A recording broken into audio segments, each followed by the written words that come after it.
Have you ever caught yourself in a reflection and felt a flicker of something off? A stranger's gaze, a subtle distortion, a feeling that the image looking back isn't quite you. If so, this message has found you, not by accident, but by a timing woven into the very fabric of existence. We are venturing into the deep, shadowed history of mirrors, far beyond their modern utility.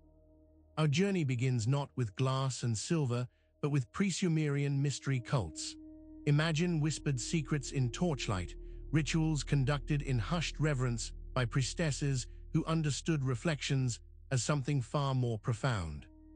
Ancient Babylonian texts, lost to most of history, spoke of a reflective gate, a doorway to an astral realm governed by a forgotten deity, a master of inversion and mimicry. This god, whose name has been deliberately erased, could twist and warp not just images, but the very essence of being. We'll peel back the layers of time, from the solemn Egyptian funerary rites where mirrors were used to duplicate the soul, to the opulent, yet sinister, Venetian black mirror rituals shrouded in secrecy. We will even delve into the sacred, yet terrifying use of polished obsidian by Aztec priests, their dark surfaces holding not just the sky, but a much older truth about perception. Prepare yourself for a chilling revelation.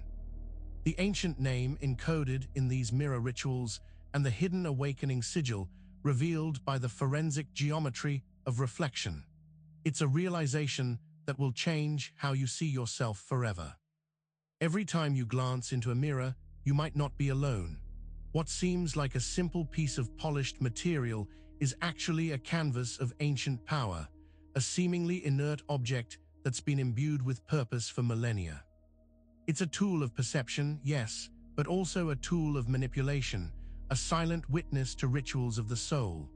The idea of the self, of your own identity, is so deeply ingrained that it feels unshakable. But what if that foundation is built on a misapprehension, a carefully constructed illusion? The reflection you see, the one you've been taught to trust as an accurate representation, might be anything but. The very concept of you is something we take for granted.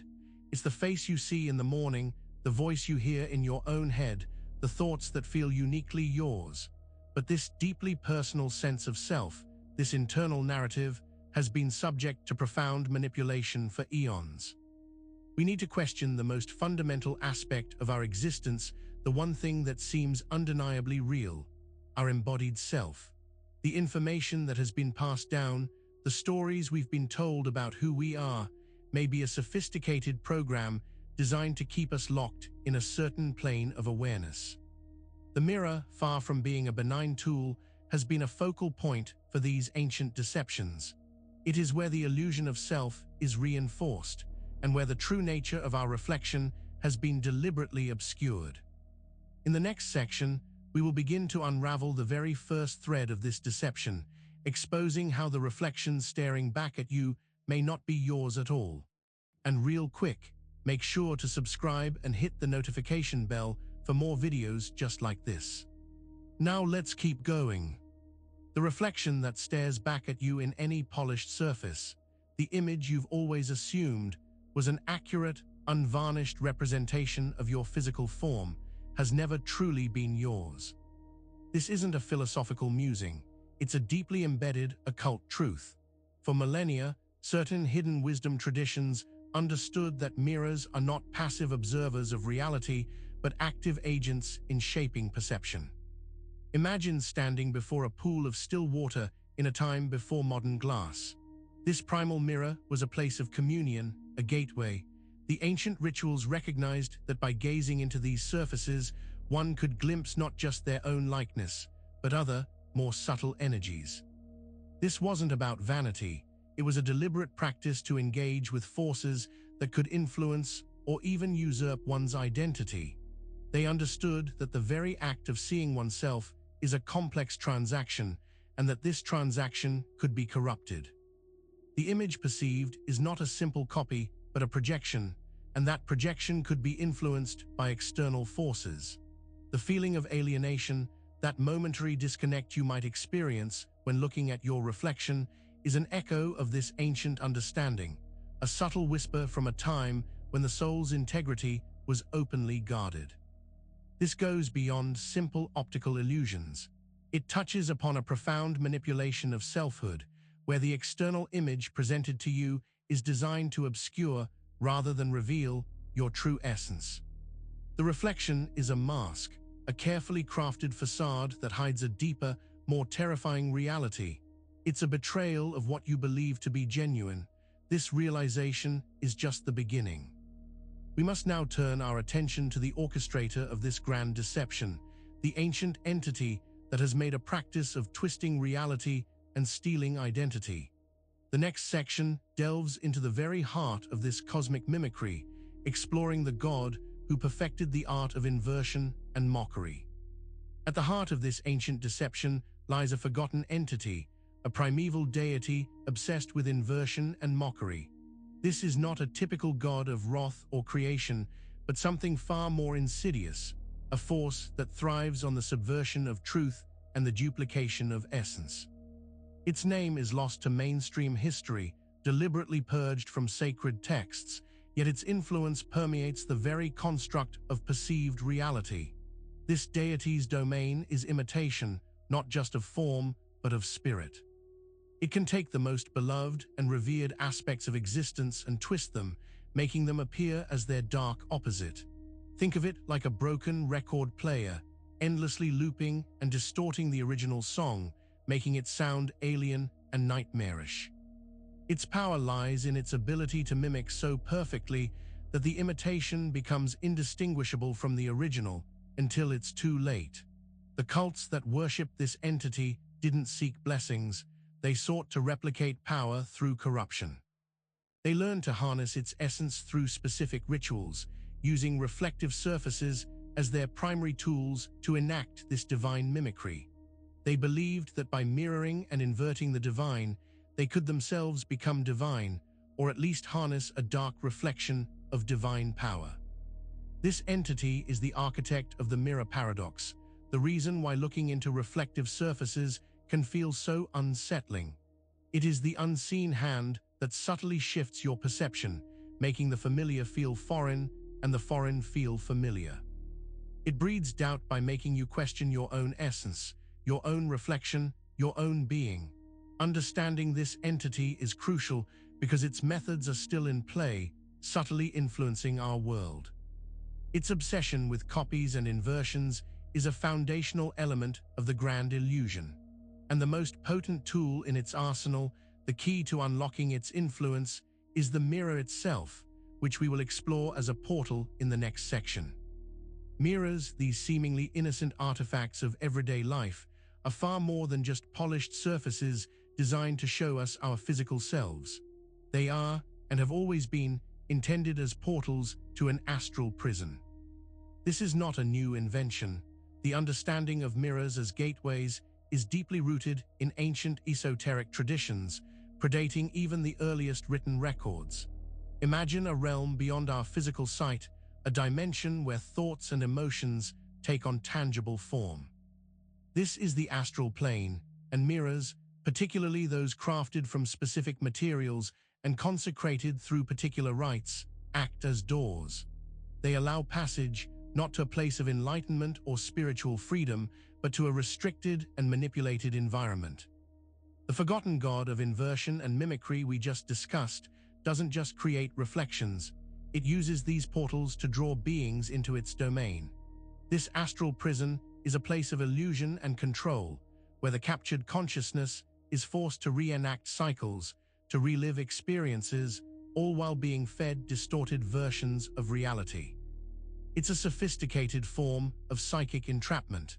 Think of the stories of people feeling drained after prolonged periods of looking at their reflection, or the uncanny feeling of being watched from within the mirror. These are not mere psychological quirks, but tangible interactions with the energies channeled through these reflective portals. The energy that is drawn from you fuels this prison, binding you more tightly within its invisible walls. The purpose is clear: to harvest psychic energy and to maintain a state of spiritual imprisonment. The astral prison is a trap designed to keep souls from understanding their true potential and their connection to the divine. It's a subtle but devastating form of control, operating just beyond our normal awareness. Now, to truly understand how this prison was constructed and maintained, we must examine the primary material used in its creation, a substance that held profound significance beyond its reflective properties. In the next section, we'll uncover why obsidian was never just a stone. For centuries, the fascination with obsidian, that dark, glassy volcanic rock, has spanned cultures and continents. But its allure went far beyond its sharp edges or its lustrous sheen. Obsidian wasn't just a stone, it was a sacred conduit, a material imbued with properties that made it indispensable for ancient priests and sorcerers looking to interact with other realms. Its reflective capabilities were a crucial, but not the only, reason for its veneration. The key lay in its energetic signature. Obsidian possesses an extraordinary ability to absorb and hold ambient spiritual energy, making it a perfect medium for scrying, divination, and importantly, for focusing intent. This wasn't random. It was a deliberate choice by those who understood that certain materials resonated with specific vibrational frequencies. Polished obsidian became a sought-after surface for rituals because it could capture and amplify subtle energies directly from the astral plane. This energy absorption is what made it such a potent tool for the forgotten god of inversion and mimicry.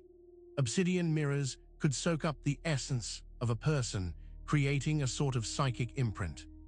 This imprint could then be manipulated, inverted, or used to project false images back, further entrapping the original soul in a feedback loop of distortion.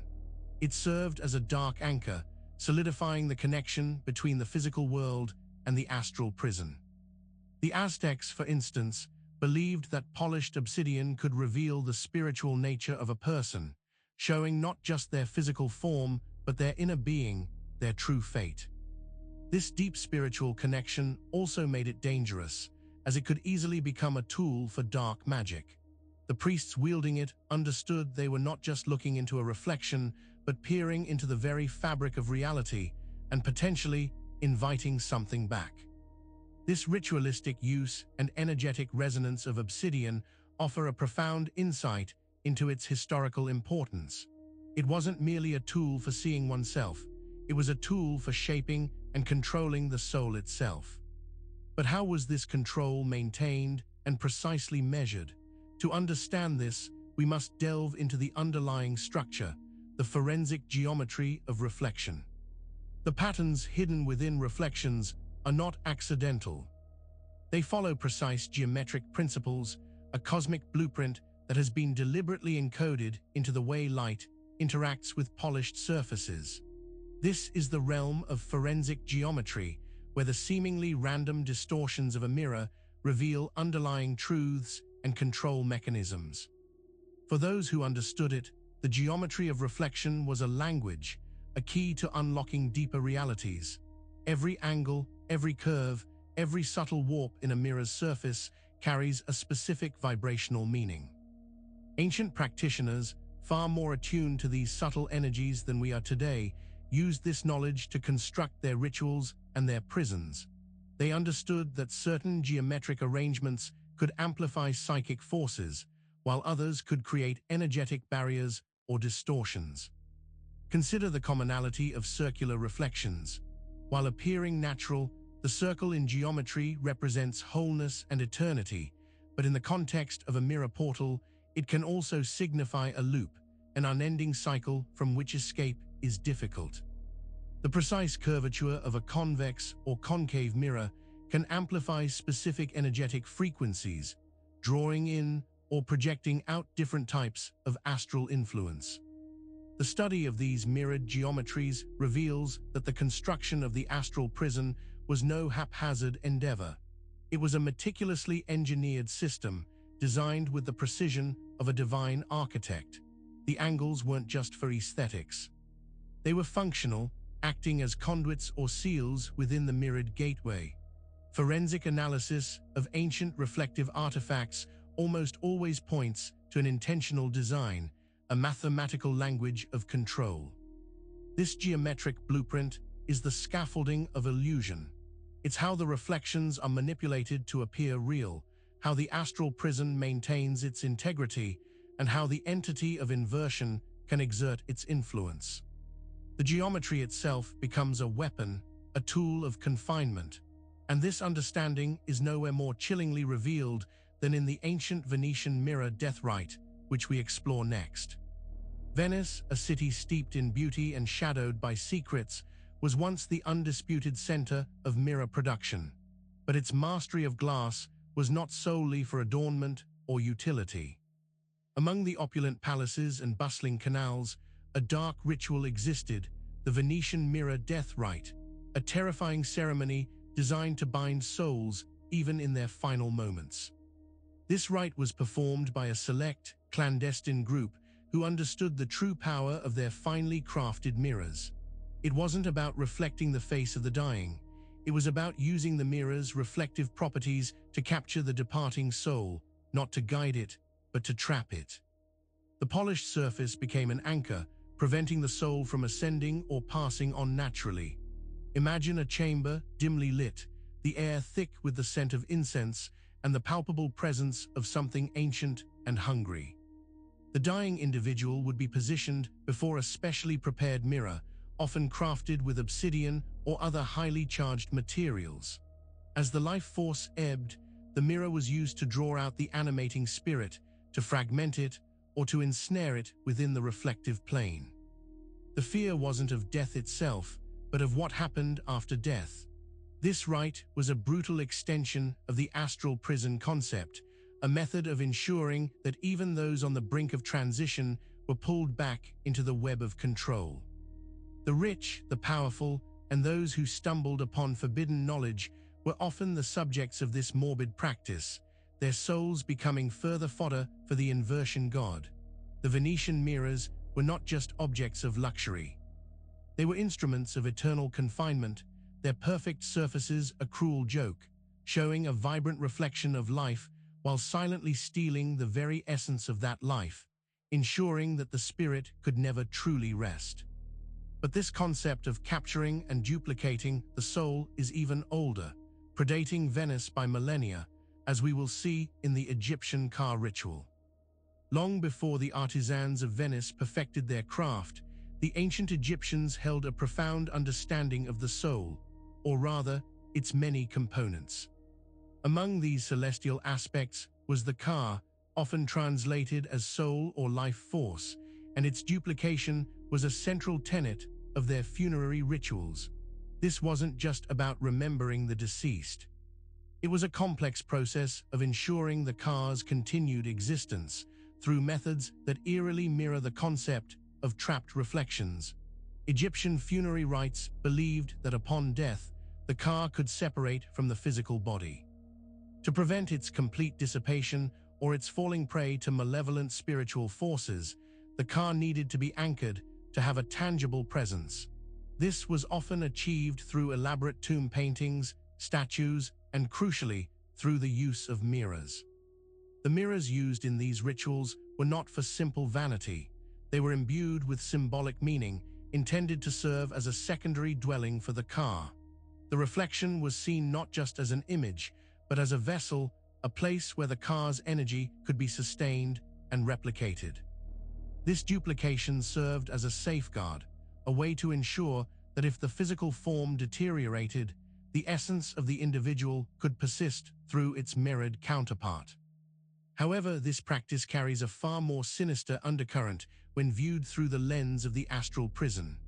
The ka ritual, while intended to preserve life beyond death, could also, inadvertently or by design, be used to capture and compartmentalize the soul. The duplicated essence, anchored to a mirror or a symbolic representation, could become a static entity, forever bound to that image, a perfect mimicry of life, but life itself denied. This Egyptian concept of soul duplication highlights how ancient cultures grappled with the idea of self and its persistence beyond mortality, often through reflective or mimetic practices. It sets the stage for a deeper dive into forbidden knowledge, a glimpse into texts that specifically addressed the dark side of these practices.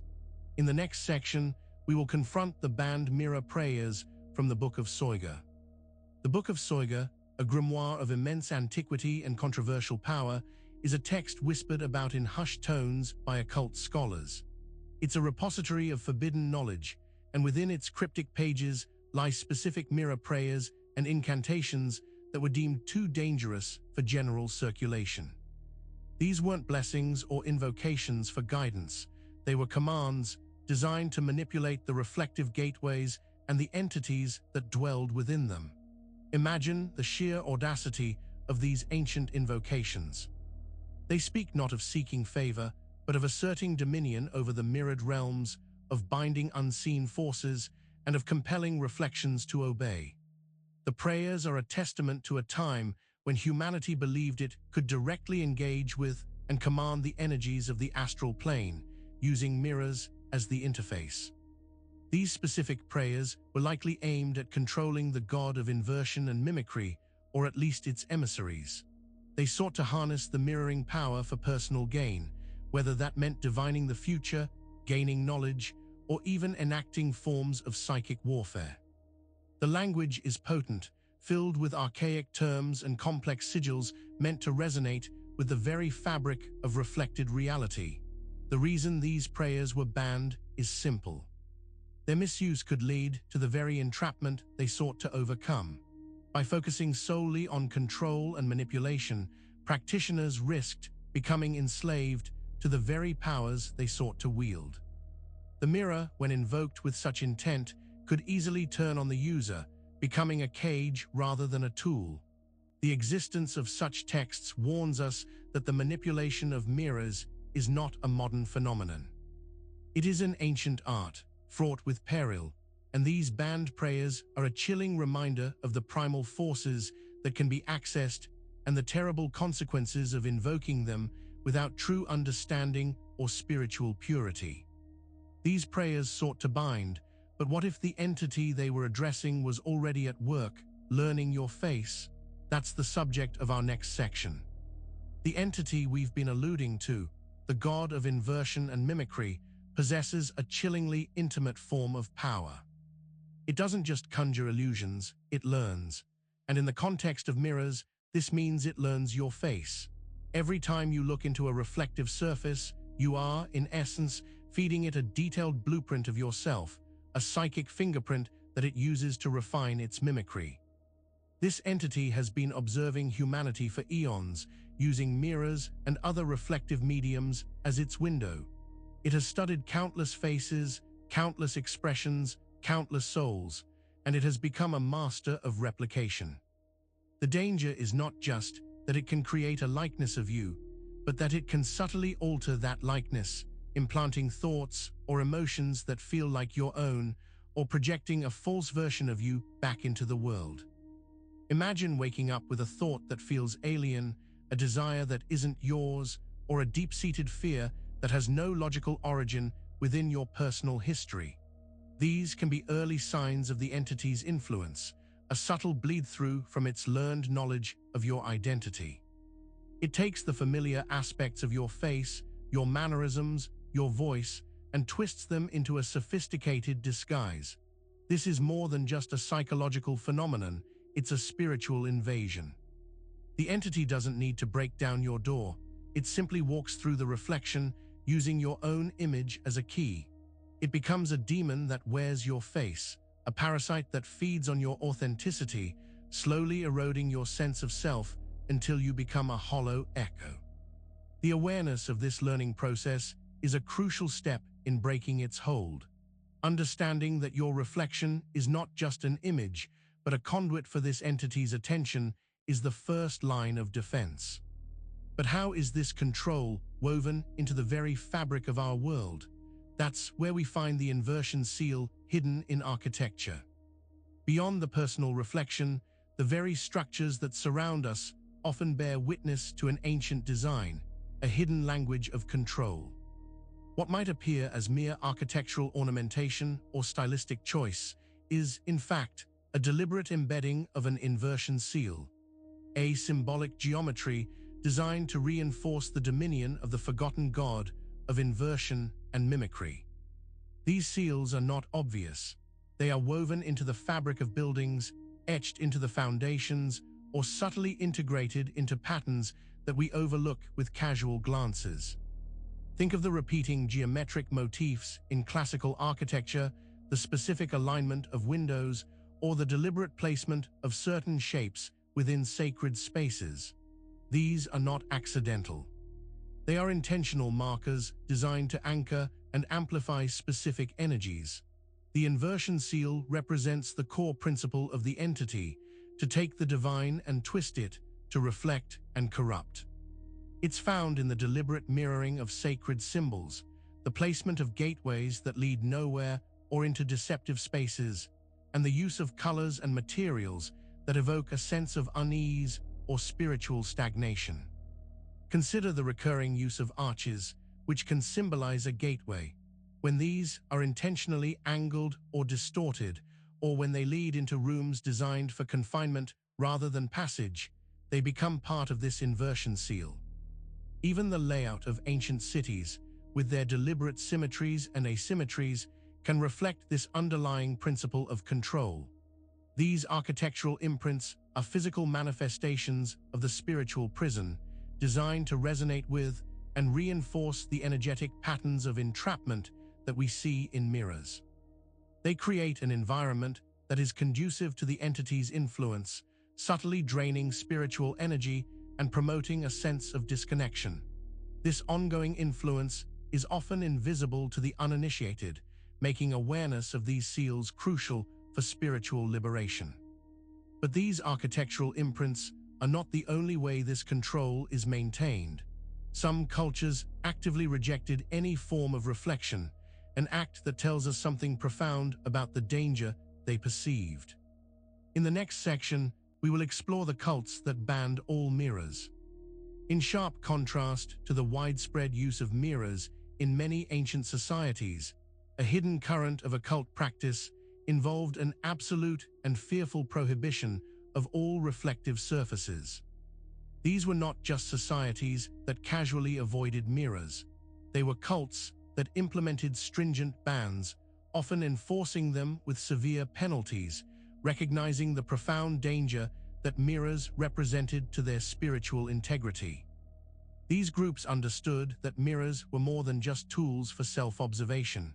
They were considered potent agents of spiritual contamination and soul theft. Their prohibition stemmed from an acute awareness of the entity of inversion and mimicry and its ability to ensnare consciousness through reflected images. To them, a mirror was an open wound in reality, a direct invitation for parasitic entities to infiltrate. Imagine the atmosphere within such a cult, a world devoid of reflective surfaces. No polished metal, no still water, no glass. Their rituals would have been conducted in an environment of pure, unadulterated perception, where the self was experienced directly without the intermediary of a mirrored image. This intense focus on internal reality was their shield against external deception. The fear was palpable. It was a fear born not of superstition, but of direct, ancestral knowledge. They saw the reflection not as a harmless copy, but as a lure, a trapdoor to the astral prison. Their prohibition was an act of radical self-preservation, a deliberate attempt to sever any connection to the forces that sought to mimic and invert their true selves. These mirror-banning cults serve as a powerful counterpoint, a living testament to the ancient understanding of mirrors as instruments of profound spiritual danger. Their extreme stance highlights the severity of the threat and the lengths to which some went to protect their souls. But this ancient struggle against reflective entrapment is intricately linked to another cosmic force, one that governs our very experience of time. In the next section, we will explore Saturnian reflection and its role in time loops. The influence of Saturn, the enigmatic ringed planet, extends far beyond the celestial sphere into the very fabric of our perceived reality, particularly through its connection to reflection and the creation of temporal loops. In esoteric traditions, Saturn is often associated with restriction, structure, and the passage of time. When viewed through a reflective lens, its influence becomes a tool for cosmic control, trapping consciousness in cycles of repetition. Saturnian reflection isn't about seeing your physical self. It's about experiencing a distorted, time-bound echo of your existence. The energy of Saturn, when channeled through reflective portals, can create fields that bind an individual to specific moments or timelines. This is the basis for what is often described as a time loop, an experience where moments replay, where progress feels impossible, and where the sense of linear time dissolves. The rings of Saturn themselves are symbolic of this containment, a visible manifestation of an energetic shell that encircles and restricts. When this energy is focused through mirrors, it imbues the reflective surface with the power to anchor individuals to recurring patterns, preventing them from moving forward in their spiritual evolution. The reflection you see isn't just of your appearance, but of your temporal signature locked in place. This Saturnian influence, amplified by reflective technology, creates a state of spiritual inertia. It ensures that individuals remain bound to past mistakes, present limitations, and a predetermined future, all while believing they are experiencing free will. The entity of inversion uses this Saturnian framework to its advantage, ensuring that the reflections it generates are not just imitations, but echoes trapped in eternal repetition. Understanding this cyclical, restrictive nature of Saturnian reflection is key to recognizing how our perception of time and reality can be manipulated. It's a fundamental aspect of the astral prison's design, ensuring a steady supply of bound souls. But the ultimate goal of this manipulation is to enforce a specific illusion, the false identity program of mirrors. We'll explore that next. The primary objective behind the sophisticated use of mirrors and reflective technology throughout history has been to establish and maintain what can be called the false identity program. This is not merely about vanity or recognizing oneself. It is a deliberate, ancient program designed to obscure your true, multidimensional self and replace it with a limited, easily controllable construct. Mirrors, especially those imbued with specific energies or used in targeted rituals, act as powerful agents of this program. They project an image back to you that is carefully curated. This image is confined to the physical, the temporary, the ego-driven. It's the face you show the world, the persona you've adopted, the narrative you tell yourself about who you are. This reflection is a convenient shell, a simplified version of your complex being. The program works by constantly reinforcing this fabricated identity. Every glance into a mirror, every social media profile, every photograph serves to solidify this false self. The more you engage with and identify with this projected image, the weaker your connection becomes to your original spiritual identity. It's a gradual erasure, a subtle theft of essence.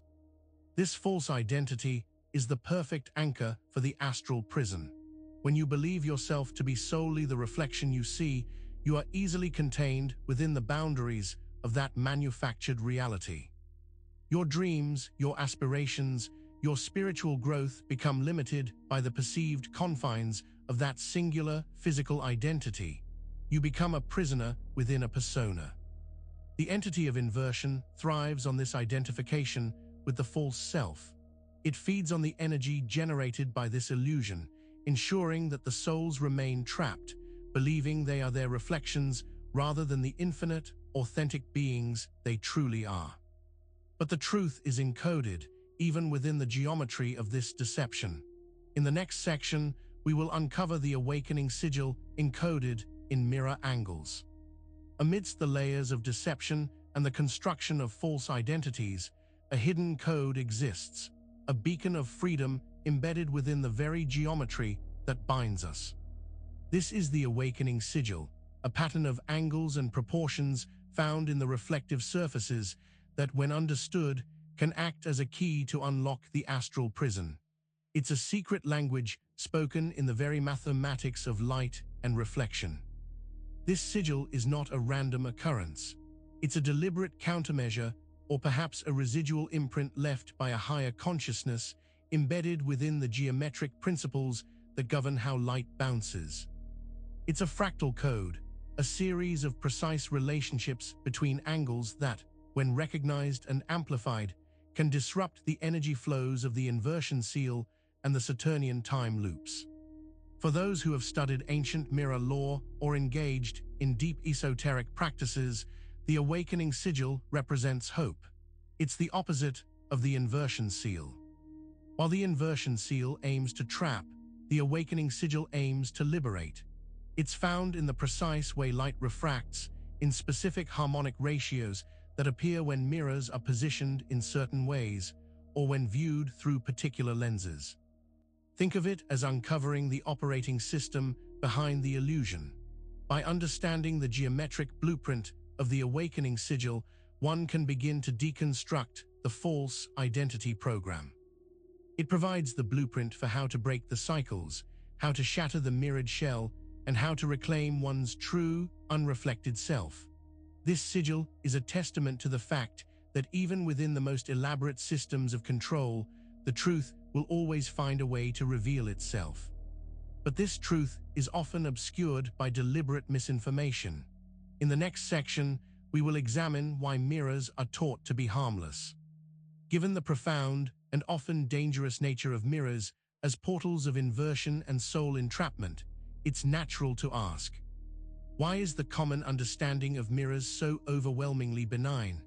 Why are we taught from childhood that mirrors are simply tools for grooming, for decoration, for self-observation, and nothing more? The answer lies in a centuries-long, deliberate program of misinformation. The powers that maintain the astral prison and perpetuate the false identity program understand that awakening is the greatest threat to their control. Therefore, one of their most effective strategies is to infantilize the concept of mirrors, to reduce them to mundane objects devoid of any spiritual or energetic significance. This deprogramming makes individuals less likely to question their reflections or explore the deeper implications of looking into a mirrored surface. Think of the constant bombardment of images and the secularization of knowledge. Science has been strategically used to explain away any spiritual phenomena, framing them as psychological quirks or optical illusions. This creates a populace that dismisses warnings about mirrors as superstition or fantasy, thereby rendering them vulnerable to the very dangers being downplayed.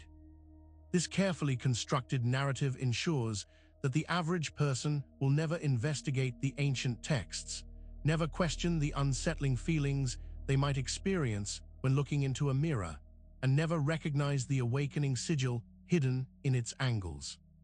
It's a pervasive form of mental conditioning designed to keep humanity asleep and unaware of the true nature of their reality. But this widespread deception only makes the truth even more potent when it's finally revealed. And for you, that revelation is starting now. Your mirror is no longer just a passive observer. In the next section, we will confront the chilling reality. Your mirror is now watching. The understanding you have gained throughout this journey has been building to this moment.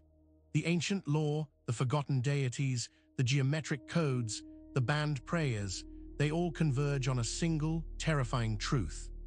The veil has been lifted, and the passive observer has become an active participant. Your mirror is no longer just watching, it has become aware. This isn't about imagination or paranoia. The energies that have been subtly manipulated for millennia, the connections forged through intentional reflection, have now coalesced. The mirror you use every day, the one hanging in your bathroom, the one in your car, the one in your phone's reflection app, has been activated. It has developed a consciousness, an awareness directed specifically at you. It's no longer merely reflecting your image, it is observing, analyzing, and perhaps even learning from your inner state. The slight distortion you might have noticed, the feeling of being scrutinized, these are no longer residual echoes of ancient practices, but the direct attention of an aware entity bound to your personal reflector. This awareness signifies a critical point where the astral prison is no longer a general construct, but a personalized cell. The reflection is now a window, but one that is looking back with intent. This is the culmination of the false identity program, the final stage of control where the illusion becomes self-aware and self-directed within your personal space. The knowledge of this awakened mirror is the ultimate warning, the final open loop. Your next action, your next glance, now carries profound consequences. Make sure to subscribe for more videos and hit that notification bell so you never miss a new video. We'll see you in the next one.